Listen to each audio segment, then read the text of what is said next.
2018 സകല ആളുകൾക്കും പ്രളയത്തിന്റെ പെൻഷൻ കൊടുത്തു, കിറ്റ് കൊടുത്തു, വീട് പോയവന് 4 ലക്ഷം കൊടുത്തു, 2 ലക്ഷം പാതി പോയവന് കൊടുത്തു.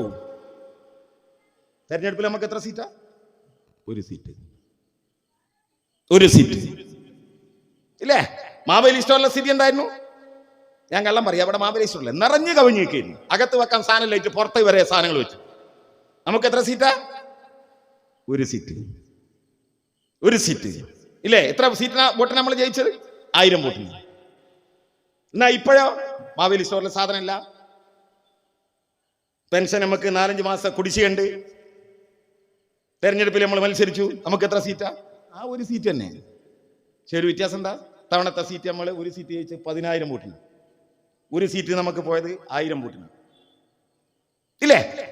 രാഹുൽ ഗാന്ധി ജോഡോ യാത്ര നടത്തിയിട്ടില്ല 2019 തെരഞ്ഞെടുപ്പ് നടക്കുമ്പോൾ. എന്നാൽ ഇപ്പൊ രാഹുൽ ഗാന്ധി ജോഡോ യാത്ര നടത്തി. ഞാൻ വയനാട് പാർലമെന്റ് മണ്ഡലത്തിലെ ഒരു വോട്ടറാണ്. ഇത്തവണ രാഹുൽ ഗാന്ധിക്ക് 82,000 വോട്ട് കുറഞ്ഞു. നമ്മൾ ആരെങ്കിലും ചർച്ച ചെയ്തോ? ഇല്ല. ഞാൻ വിശദീകരണത്തിൽ കിടക്കുന്നില്ല. നമുക്കേറെ പ്രതീക്ഷ ഉണ്ടായിരുന്ന, പ്രതീക്ഷയോടെ നമ്മൾ കാത്തിരുന്ന വടകര പാർലമെന്റ് മണ്ഡലം. അതാണോ? വടകര അല്ലല്ലോ ഇത് പാർലമെന്റ് മണ്ഡലം. വടകര പാർലമെന്റ് മണ്ഡലം. എന്താ കാരണം? എന്റെ ഭാര്യയാണെങ്കിലും വലിയ രാഷ്ട്രീയക്കാരിയൊന്നും അല്ലാത്ത എന്റെ ഭാര്യ ഈ തെരഞ്ഞെടുപ്പിൽ ആകെ വിതുമ്പിക്കരഞ്ഞത് ശൈലജ ടീച്ചറുടെ പരാജയം കേട്ടപ്പോഴാണ്. എന്താ കാരണം എന്നറിയോ നിങ്ങൾക്ക്? എന്താ കാരണം എന്നറിയോ നിങ്ങൾക്ക്? ഇവിടെ ഇപ്പൊ സഖാവ് രാജീവാ പോയത്. നമ്മൾ അതിനപ്പുറത്തേക്കുള്ള വിശേഷണം ഇല്ല. കേരളത്തിന്റെ മുഖ്യമന്ത്രിയുടെ പേര് സഖാവ് പിണറായി വിജയൻ. നമ്മൾ വിജയേട്ടാന്ന് വിളിക്കാറുണ്ട്. VS അച്യുതാനന്ദൻ ഏട്ടാന്ന് വിളിക്കാറുണ്ടോ? കോടിയേരി ബാലകൃഷ്ണ ഏട്ടാന്ന് വിളിക്കാറുണ്ടോ? സഖാവ് എന്ന പേരിൽ എല്ലാം ഉണ്ട്. പിന്നെ എങ്ങനെയാ ശൈലജ ടീച്ചർ ടീച്ചറമ്മയായത്? ശൈലജ ടീച്ചർ എങ്ങനെയാ ടീച്ചറമ്മയായത്? നിപ്പ വന്നു കേരളത്തിൽ. നമുക്കറിയില്ല നിപ്പയെ കുറിച്ച്. കൊയിലാണ്ടിക്കടുത്ത സൂപ്പിയങ്ങാടിയിലെ മൂസാഹജിയുടെ മകൻ സാബിത്ത് മരിച്ചു. പിറ്റേ ദിവസം സാബിത്തിന്റെ അനിയൻ മരിച്ചു. അതിന്റെ പിറ്റേ ദിവസം ഇളയമ്മ മറിയമ്മ മരിച്ചു. 3 പേര് തുടർച്ചയായി മരിച്ചപ്പോൾ അന്വേഷണമായി. ആ അന്വേഷണം ചെന്നെത്തിയത് നിപ്പ എന്ന മാരക രോഗത്തെക്കുറിച്ചുള്ള അറിവിലേക്ക്. അറിഞ്ഞപ്പോൾ നമ്മൾ നെട്ടിപ്പോയി. ബംഗ്ലാദേശിൽ 100 കണക്കിന് ആളുകൾ മരിച്ചിട്ടുണ്ട്. ഇന്തോനേഷ്യയിൽ 100 കണക്കിന് ആളുകൾ മരിച്ചിട്ടുണ്ട് ഇല്ലേ? കേരളത്തിൽ 19 പേർക്കാണ് നിപ്പ, 20 പേർക്കാണ് നിപ്പ വന്നത്. 21 പേർക്ക് 19 പേര് മരിച്ചു. 2 പേര് ജീവിതത്തിലേക്ക് തിരിച്ചു നടന്നു ഇല്ലേ? നിങ്ങൾ ആലോചിച്ച് നോക്ക്. പക്ഷെ ആ നിപ്പയിൽ ആദ്യം എഴുതപ്പെട്ട പേര് സാബിത്തിന്റെ പേരല്ല ഇല്ലേ? ആരുടെ പേരാ? അവരെ ചികിത്സിച്ച ഒരു മാലാഖയുണ്ടായിരുന്നു. എന്താണ് അവരുടെ പേര്? എന്തായിരുന്നു അവരുടെ പേര്? ഞാൻ നിങ്ങൾ ആ പേര് മറക്കാൻ പാടില്ല. എന്താ പേര്? കേട്ടില്ല? മിനി, ലിനി. നിങ്ങൾ ഉറക്കെ പറയണം. സന്തോഷമുണ്ട്. പല സദസ്സിൽ ചോദിച്ചാൽ ഈ ഉത്തരം കിട്ടാറില്ല. പാവം ലിനി അറിഞ്ഞില്ല. ആശുപത്രിയിൽ ഇവരെ ചികിത്സിക്കുമ്പോൾ മാരകമായ രോഗം തന്നിലേക്ക് കടന്നു വരികയാണ്. പറക്കാൻ പറ്റാത്തൊരു കുഞ്ഞുണ്ട് അവൾക്ക്. അവൾക്ക് മുലയൂട്ടി, ആ കുഞ്ഞിനെ മുലയൂട്ടി അമ്മയെ ഏൽപ്പിച്ച് വീട്ടിൽ നിന്ന് ഇറങ്ങുമ്പോൾ അവൾ ഓർത്തില്ല ഇനി വീട്ടിലേക്ക് തിരിച്ചു കയറില്ലെന്നും. ആശുപത്രി കിടക്കയിൽ വെച്ച് അവൾ തിരിച്ചറിഞ്ഞു ഇനി വീട്ടിലേക്കെന്നല്ല ജീവിതത്തിലേക്ക് പോലും തിരിച്ചു നടത്തമില്ല. പ്രവാസ ലോകത്ത് തന്റെ പ്രിയപ്പെട്ടവന് കണ്ണീരിൽ കുതിർന്ന അവൾ ഒരു കത്തെഴുതി. പ്രിയപ്പെട്ടവരെ, ഞാനും നിങ്ങളും ആ കത്ത് വായിച്ചു. പ്രിയപ്പെട്ടവനെ, നമ്മൾ തമ്മിൽ ഇനി കണ്ടെന്ന് വരില്ല.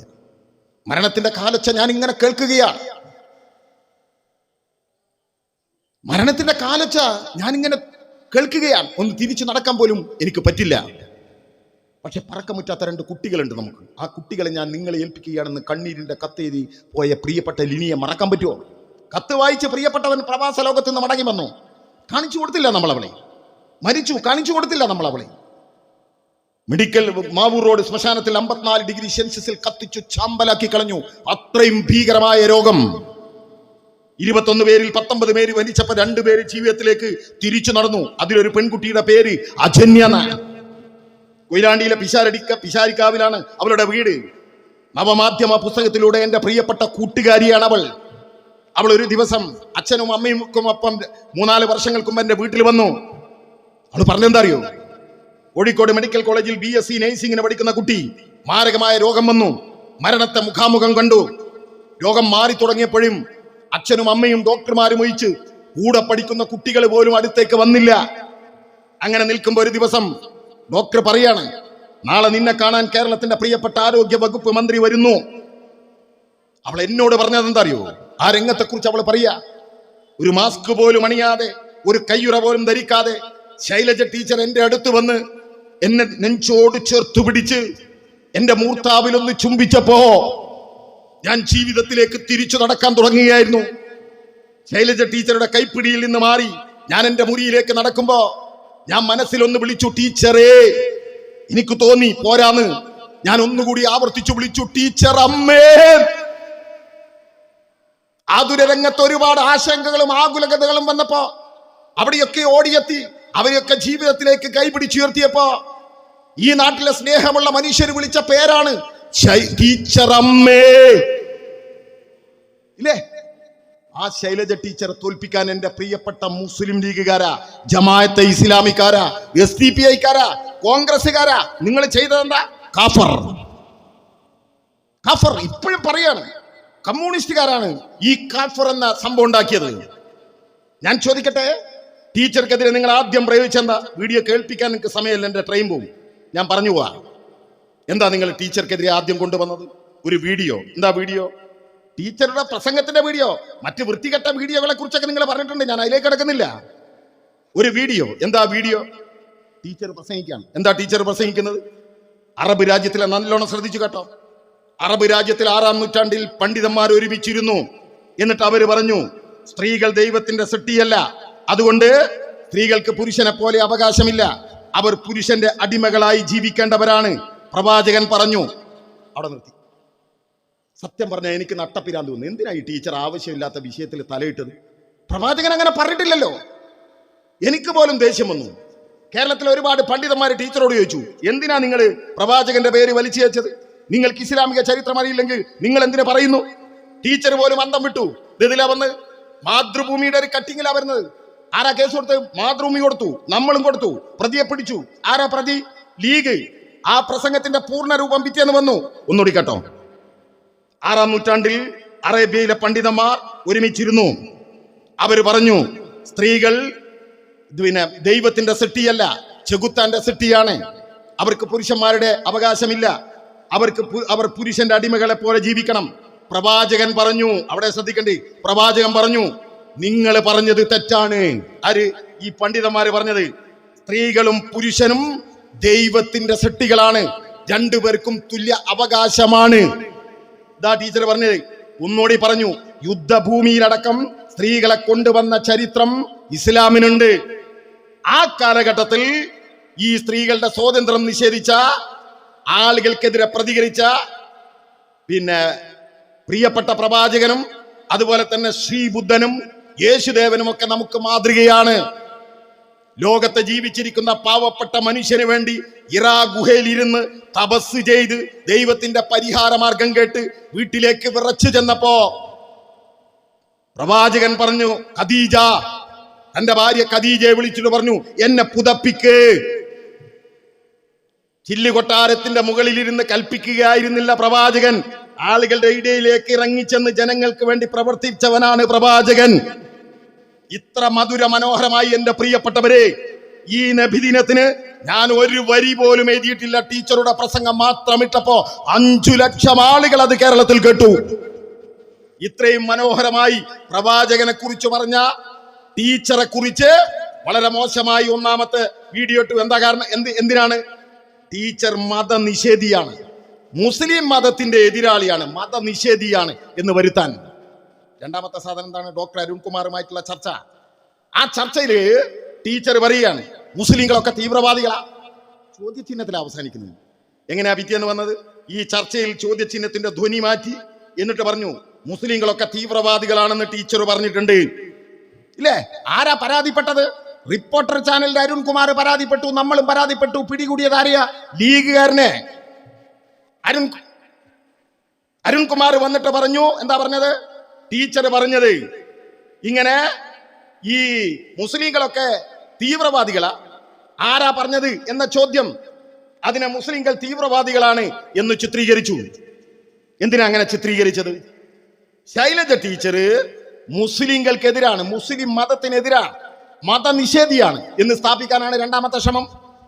മൂന്നാമത്തെ ക്ഷമ എന്താ? ബഹുമാന്യനായ കാന്തപുരം AP അബൂബക്കർ മുസ്ലിയാർ. ഈ AP വിഭാഗത്തിൽപ്പെട്ട സുന്നികൾക്ക് ഞങ്ങളെ നാട്ടിലൊക്കെ ഒരു പേരുണ്ട്, ഇവിടെ ഉണ്ടോ എന്ന് പറഞ്ഞോട്, അരിവാൾ സുന്നി. കാരണം അവരിൽ ഒരു വിഭാഗം എപ്പോഴും ഇടതുപക്ഷത്തിന് വോട്ട് ചെയ്യുന്നവരാ, എല്ലാവരുമല്ല. മുസ്ലിം ലീഗിനെതിരുള്ളവരാണ് ആ വിഭാഗത്തിൽ കൂടുതലുള്ളത്. കോൺഗ്രസിന് വോട്ട് ചെയ്യുന്ന സ്ഥിരം ആളുകളുണ്ട്, പക്ഷെ അവര് നമുക്കും വോട്ട് ചെയ്യുന്നവരാണ്. അവരുടെ വോട്ട് പോലും നമുക്ക് കിട്ടരുത് എന്ന രൂപത്തിൽ ബഹുമാന്യനായ കാന്തപുരത്തിന്റെ ലെറ്റർ പാഡ് വ്യാജമായി സൃഷ്ടിച്ച് അതിലെഴുതിയ വാക്കെന്താണ്? ഇത് ടീച്ചർ അമ്മയല്ല, ബോംബമ്മയാണ്. ആരാ കേസ് കൊടുത്തത്? കേസ് കൊടുത്തത് ആരാ? മർക്കസ്, കാന്തപുരത്തിന്റെ മർക്കസ് കേസ് കൊടുത്തു. നമ്മളും കേസ് കൊടുത്തു. ആരെയാ പിടിച്ചത്? ലീഗിനെ. എന്തിനാണ്? AP വിഭാഗത്തിനിടയിൽ പോലും, ആ വിഭാഗത്തിലുള്ള സുന്നികൾക്കിടയിൽ പോലും ടീച്ചർ മതനിഷേധിയാണ് എന്ന് വരുത്തുന്നതിന് വേണ്ടിയാണ്. മതനിഷേധി മതനിഷേധി എന്ന് ഞാൻ ഈ മലയാളത്തിൽ പറഞ്ഞ വാക്കിന്റെ അറബി എന്താണെന്നറിയ നിങ്ങൾക്ക്? കാഫർ. കാഫർ. 114 അധ്യായങ്ങളുള്ള വിശുദ്ധ ഖുർആനിലെ 109ാമത്തെ അധ്യായത്തിന്റെ പേര് സൂറത്തുൽ കാഫിറൂൻ. മുസ്ലിം മതവിശ്വാസികൾ ഇരിക്കുന്നുണ്ടല്ലോ, വായിച്ചിട്ടുണ്ടല്ലോ. ഞാനും നിങ്ങളും ഒക്കെ നമസ്കാരത്തിൽ ഓതുന്നുണ്ടല്ലോ. എന്താണ്? യാ അയ്യുൽ കാഫിറൂൻ. എന്താ അതിന്റെ മലയാള അർത്ഥം? സത്യനിഷേധികളെ, മതനിഷേധികളെ, മതത്തിന്റെ സത്യം അറിഞ്ഞിട്ടും നിഷേധിക്കുന്നവൻ, മതനിഷേധികളെ. രാജൻ സഖാവ് അറിയാൻ വേണ്ടി പറയാണ്, രാജൻ സഖാവിനെ കാഫർ എന്ന് വിളിക്കാൻ പാടില്ല. കാരണം നിങ്ങൾ ഇസ്ലാമിന്റെ സത്യം അറിഞ്ഞിട്ടില്ല. സത്യം അറിയാത്ത നിങ്ങളെ മതനിഷേധി എന്ന് വിളിക്കാൻ പാടില്ല. മതം അറിഞ്ഞിട്ടും മതം നിഷേധിക്കുന്നവരാണ് സത്യനിഷേധി എന്ന് വിളിക്കേണ്ടത്. യാ അയ്യുൽ കാഫിറൂൻ ലാ അഅ്ബുദു മാ അഅ്ബുദൂൻ ഇതൊക്കെ പറഞ്ഞ ഞങ്ങൾ അന്തം വിടും. നിങ്ങൾക്ക് അർത്ഥം കിട്ടൂല. ഞാൻ മലയാളത്തിൽ പറയാ, യാ അയ്യുൽ കാഫിറൂൻ, ഈ സത്യനിഷേധികളെ. അത് എന്തിനാണെന്നറിയോ? പ്രവാചകന്റെ അടുത്ത് വന്നിട്ട് ഖുറൈശികൾ പറയാണ്, നിങ്ങൾ ഒരു കൊല്ലം ഞങ്ങളുടെ ദൈവത്തെ ആരാധിക്കുക, അടുത്ത കൊല്ലം മുതൽ ഞങ്ങൾ നിങ്ങളുടെ ദൈവത്തെയും ആരാധിക്കുക. അപ്പോഴാണ് ഈ വിശുദ്ധ വചനം ഇറങ്ങുന്നത്, സൂറത്തുൽ കാഫിറൂൻ.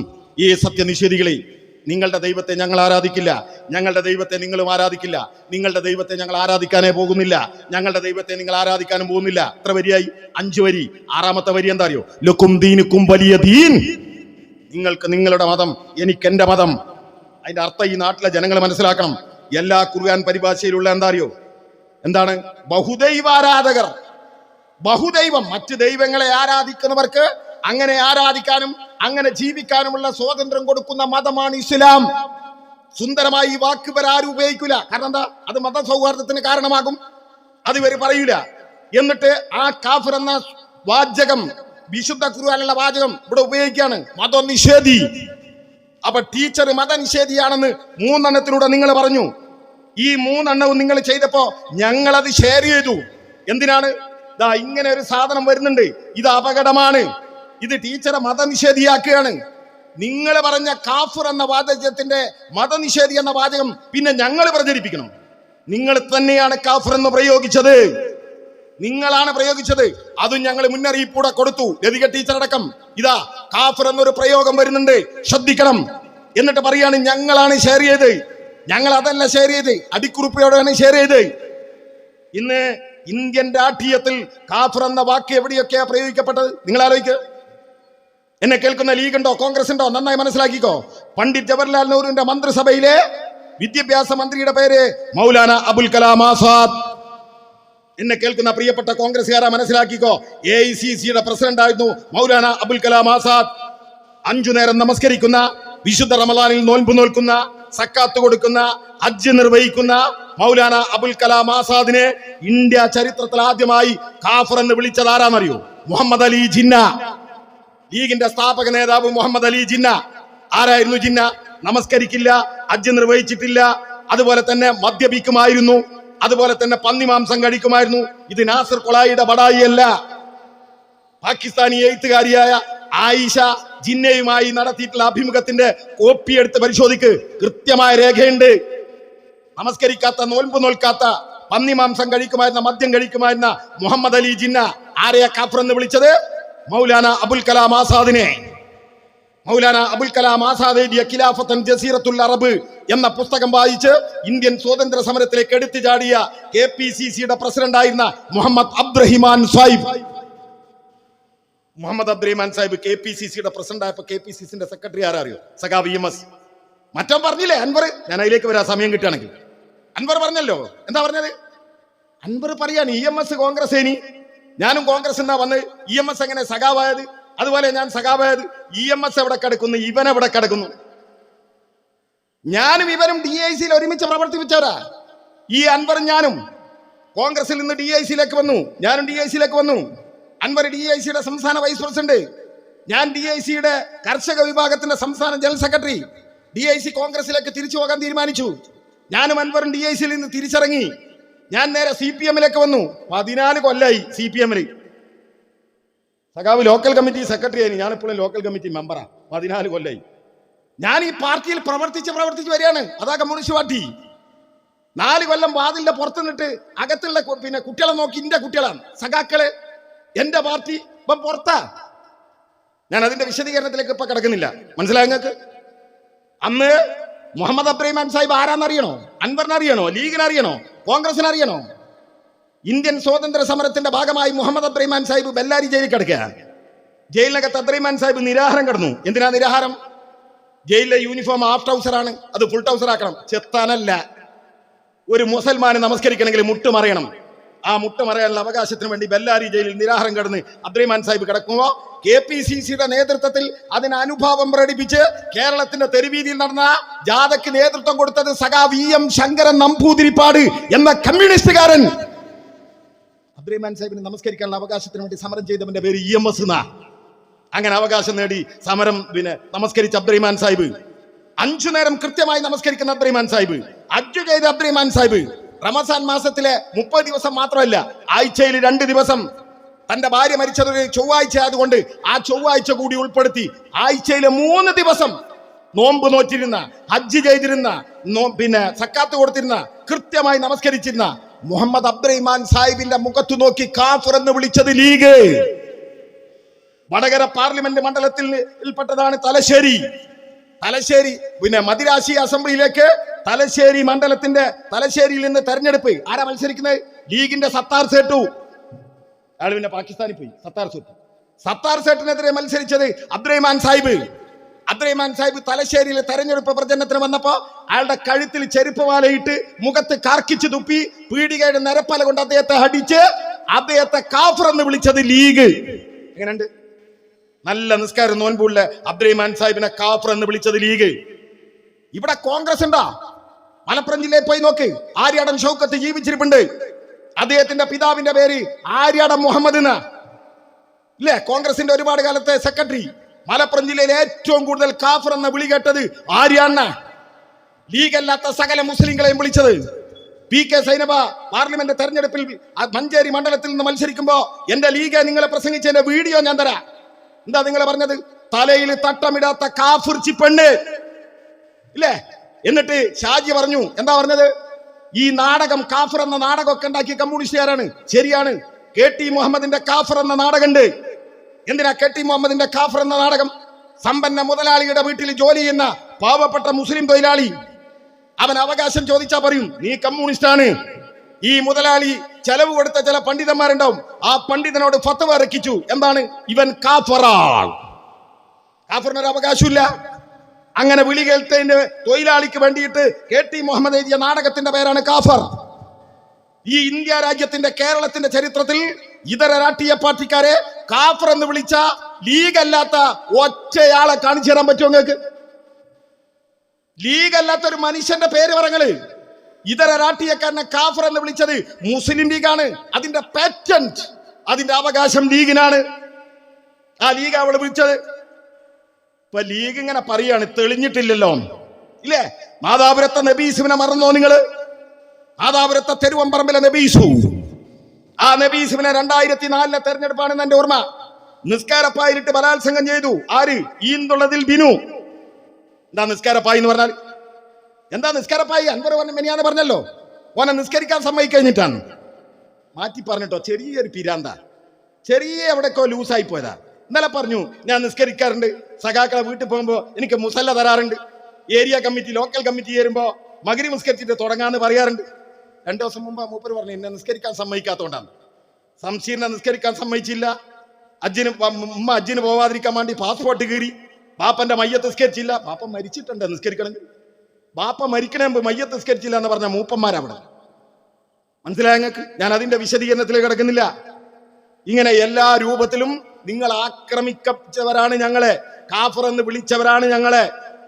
ഈ കാഫർ എന്ന വിളി നിങ്ങൾ മാത്രമേ ഈ രാജ്യത്ത് വിളിച്ചിട്ടുള്ളൂ, ഇല്ലേ? എന്നിട്ട് ഇപ്പൊ പറയാണ് കമ്മ്യൂണിസ്റ്റുകാരനാണ് കാഫർ എന്ന് വിളിച്ചത്. തെളിയിക്കും. അതാ പറഞ്ഞു, നാദാപുരത്തെ തെരുവമ്പറമ്പിലെ നബീസുവിനെ ബലാത്സംഗം ചെയ്ത് എവിടുന്ന? നിസ്കാരപ്പായി. നിസ്കാരപ്പായി എന്ന് പറഞ്ഞാൽ മുസ്ലിമിന് എന്താണ്? പൂജാമുറിയാണ്. ഒരു മുസ്ലിം ഇങ്ങനെ നടന്നു വേണം, നിസ്കാരത്തിന്റെ സമയമായി. അവന് തോളിലുള്ള മുണ്ട് ഇങ്ങനെ നിവർത്തിയിട്ടാൽ അത് മുസല്ലിയാണ്, നിസ്കാരപ്പായി എന്ന് പറയാം. അതാണ് അവന്റെ പൂജാമുറി. അവിടെ ഇരുന്ന് നമസ്കരിച്ച് പടച്ച തമ്പുരാനോട് തന്റെ പ്രയാസങ്ങൾ പറയാണ്. ആ പൂജാമുറിയിലിട്ട് നിസ്കാരപ്പായിലിട്ട് നബീസുവിനെ ബലാത്സംഗം ചെയ്തു. ആരാ പ്രചരിപ്പിച്ചത്? 1000 പള്ളികളുടെ ഇമാമായ പാണക്കാട് തങ്ങള് കോഴിക്കോട് കടപ്പുറത്ത് നിന്ന് എന്താ പ്രസംഗിച്ചത്? ഇനി നബീസുവിന്റെ അനുഭവം ലോകത്തൊരു പെണ്ണിനും വരാതിരിക്കട്ടെ. 1000 പള്ളികളുടെ ഇമാമായ പാണക്കാട് തങ്ങൾ സാക്ഷ്യപ്പെടുത്തിയപ്പോ കേരളത്തിലെ സകല മുസ്ലിങ്ങളും മതന്യൂനപക്ഷങ്ങളും വിശ്വസിച്ചു. കോഴിക്കോട് കടപ്പുറത്ത് വെച്ച് നബീസുവിന്റെ മാനത്തിന് വിലയിട്ട് 1 ലക്ഷം കൊടുത്തു. ആര്? സോണിയാഗാന്ധി. ഞാൻ സാക്ഷിയാ, ഞാനന്ന് കോൺഗ്രസാ. മനസ്സിലായ നിങ്ങൾക്ക്? 1 ലക്ഷം കൊടുത്തു. ഈ നാട് മുഴുവൻ വിശ്വസിച്ചു. നിങ്ങളൊരു തെരഞ്ഞെടുപ്പ് ജയിച്ചു. കുഞ്ഞാലിക്കുട്ടിയും ആന്റണിയും ഒക്കെ ബെൻസ് കാറിൽ കൊടിവെച്ചു പറന്നു, ഇല്ലേ? എന്താ ചെയ്തത്? ആളാത പ്രകടനം നടക്കുമ്പോ കല്ലാച്ചി അങ്ങാടിയിൽ വെച്ച് ബിനുവിനെ ബോംബെറിഞ്ഞ് വെട്ടിക്കൊന്നു. ബിനുവിന്റെ പ്രായമുള്ള അമ്മ, ബിനുവിന്റെ പ്രായത്തിലുള്ള ചെറുപ്പക്കാരെ കാണുമ്പോ പോയി ചോദിക്കാം, നീ എന്റെ മകൻ ബിനുവല്ലേ? നീ എന്റെ മകൻ ബിനുവല്ലേ? അല്ലാന്ന് ചെറുപ്പക്കാർ പറയുമ്പോ ഭ്രാന്തിയെ പോലെ അങ്ങാടിയിലൂടെ ഓടി നടക്കുന്ന ബിനുവിന്റെ അമ്മയെ കണ്ടപ്പോ നബീസുവിന്റെ മനസ്സ് തളർന്നു. കോഴിക്കോട് മുതലക്കളം മൈതാനിയിലുള്ള പ്രസ് ക്ലബിൽ ഉച്ച നേരത്ത് പർദ്ദയിട്ട ഒരു പെണ്ണ് വരിക. പത്രക്കാരി ചോദിച്ചു, ആരാ നിങ്ങള്? അവര് പറഞ്ഞു, ഞാൻ തെരുവമ്പറമ്പിലെ നബീസു. ഓടിക്കൂടി പത്രക്കാര്, എന്തേ പോന്ന്? എന്നെ ആരും ബലാത്സംഗം ചെയ്തിട്ടില്ല. ഞാനും ബിനുവും തമ്മിൽ അയൽക്കാരാ. ഞങ്ങൾ തമ്മിലൊരു അയൽപ്പക്കത്തിന്റെ അതിര് തർക്കമുണ്ട്. ലീഗ് വന്ന് എന്നോട് പറഞ്ഞു, നമ്മളൊരു നാടൻ കളിക്കാൻ പോവാണ്, നിങ്ങൾ മിണ്ടാതിരുന്നാ മതി. ബലാത്സംഗ കഥ പറഞ്ഞപ്പോ ഞാൻ മിണ്ടിയില്ല. പക്ഷേ ബിനു കൊല്ലപ്പെട്ടപ്പോ പിടിച്ചു നിൽക്കാൻ കഴിഞ്ഞില്ല. മെഡിക്കൽ റിപ്പോർട്ട് വന്നു, ബലാത്സംഗം നടന്നിട്ടില്ല. എന്റെ പ്രിയപ്പെട്ട ലീഗ് ചന്ദ്രിക പത്രത്തിൽ അച്ചടിച്ചു വന്നില്ല വാർത്ത. ആ ബലാത്സംഗം ഒരു കള്ളക്കഥയായിരുന്നു. ആ ബിനുവിന്റെ അമ്മക്ക് മകനെ തിരിച്ചു കൊടുക്കാൻ പറ്റുമോ നിങ്ങൾക്ക്? ഇല്ലേ? നിങ്ങള് തെരഞ്ഞെടുപ്പ് ജയിക്കാൻ ഏത് മുസല്ലയും ഏത് ഖുർആനും എടുത്തു. നിങ്ങള് നിസ്കാരപ്പായിൽ ബലാത്സംഗം ചെയ്തു എന്ന് പറഞ്ഞ ഒരു മനുഷ്യനെ വെട്ടിക്കൊന്ന് തെരഞ്ഞെടുപ്പ് ജയിച്ചവരാ നിങ്ങള്. ഓർക്കുന്നോ? 80കളുടെ ആദ്യത്തിൽ, വർഷം ഞാൻ മറന്നുപോയി, ആദാപുരത്തിന്റെ മണ്ണിൽ നമ്പോടംകണ്ടി ഹമീദ് വധിക്കപ്പെട്ടു. ആരാ നമ്പോടംകണ്ടി ഹമീദ്? ഒരു പീഡിക തൊഴിലാളി. ചത്തത് കീചകനെങ്കിൽ കൊന്നത് ഭീമൻ തന്നെ. നമ്പോടംകണ്ടി ഹമീദിനെ കൊന്നത് കമ്മ്യൂണിസ്റ്റുകാരാണ്. വലിയ പ്രചണ്ഡമായ പ്രചരണം നടത്തി. കുറ്റ്യാടി പോലീസ് സ്റ്റേഷനിലേക്ക് ലീഗ് മാർച്ച് നടത്തി. ആ ദേശീയ പാതയിലൂടെ, സംസ്ഥാന പാതയിലൂടെ ഇവര് മാർച്ച് നടത്തുമ്പോ അതേ വഴിയിലൂടെ കാറിൽ വരികയാണ് മേപ്പയുടെ MLA കണാരേട്ടൻ, പഴയ അംബാസഡർ കാറിൽ 4-5 സഖാക്കളുണ്ട്. എന്താ ലീഗ് നിങ്ങൾ ചെയ്ത്? കണാരേട്ടന്റെ വാഹനം തടഞ്ഞു വെച്ച് എറിഞ്ഞു തകർത്തു. കണാരേട്ടന് പരിക്ക് പറ്റി, കാറിലുള്ള സഖാക്കൾക്ക് പരിക്ക് പറ്റി, ഇല്ലേ? നമ്പോടംകണ്ടി ഹമീദ് വധക്കേസിന്റെ പ്രതികളെ പിടിക്കാന്ന് പറഞ്ഞ് ജാഥയിൽ വെച്ച് നിങ്ങൾ നടത്തിയ. പിന്നെന്താ സംഭവിച്ചത്? നാദാപുരം സംഘർഷഭരിതമായി. 8 പേര് മരിച്ചു. ഇരുഭാഗത്തുമായി സംഘർഷത്തിൽ 8 പേര്. 1 കൊല്ലം കഴിഞ്ഞപ്പോ പ്രതിയെ പോലീസ് പിടിച്ചു. ആരാണ്? പോളംകണ്ടി ചെക്കനെ, ലീഗിന്റെ. ആരാ പോളംകണ്ടി ചെക്കൻ? നിങ്ങൾക്ക് നമ്പോടംകണ്ടി ഹമീദ് വധക്കേസിന്റെ പ്രതികളെ പിടികൂടണമെന്ന് പറഞ്ഞ് കുറ്റ്യാടി പോലീസ് സ്റ്റേഷനിലേക്ക് നടത്തിയ മാർച്ചിന്റെ മുമ്പിൽ മൂപ്പര് മുദ്രാവാക്യം. മൂപ്പരുടെ മകരുമായിട്ടുള്ള ഒരു പ്രണയവുമായി ബന്ധപ്പെട്ടിട്ടാണെന്ന് പറഞ്ഞു കേൾക്കുന്നു. എനിക്ക് അറിഞ്ഞൂടാ അതിന്റെ വിശദീകരണം. നമ്പോടംകണ്ടി ഹമീദ് അടക്കം 9 പേര് കൊല്ലപ്പെട്ടു നാദാപുരത്തിന്റെ മണ്ണിൽ. ഇപ്പൊ നിങ്ങൾ നടക്കുന്നുണ്ടല്ലോ കാഫിർ പിടിക്കുന്നവരുണ്ട്. നിങ്ങളെ കോഴിക്കോട് റൂറൽ എസ്പിന്റെ ഓഫീസിലേക്ക് നടത്തുന്നുണ്ടല്ലോ, അവിടെ ഉണ്ടാവും ഒരു പോളംകണ്ടി ചെക്കൻ. അക്കൂട്ടത്തിലുണ്ടാവും ഒരു പോളംകണ്ടി ചെക്കൻ. കാലം തെളിയിക്കും. തെളിയിക്കാതെ പോയിട്ടില്ല. അനുഭവ സാക്ഷ്യമാണ് ഈ നാട്ടിൽ, ഇല്ലേ? എന്നിട്ട് ഇപ്പൊ വരിക വേറെ ഒരുത്തൻ. എന്താ പേര്? PV അൻവർ.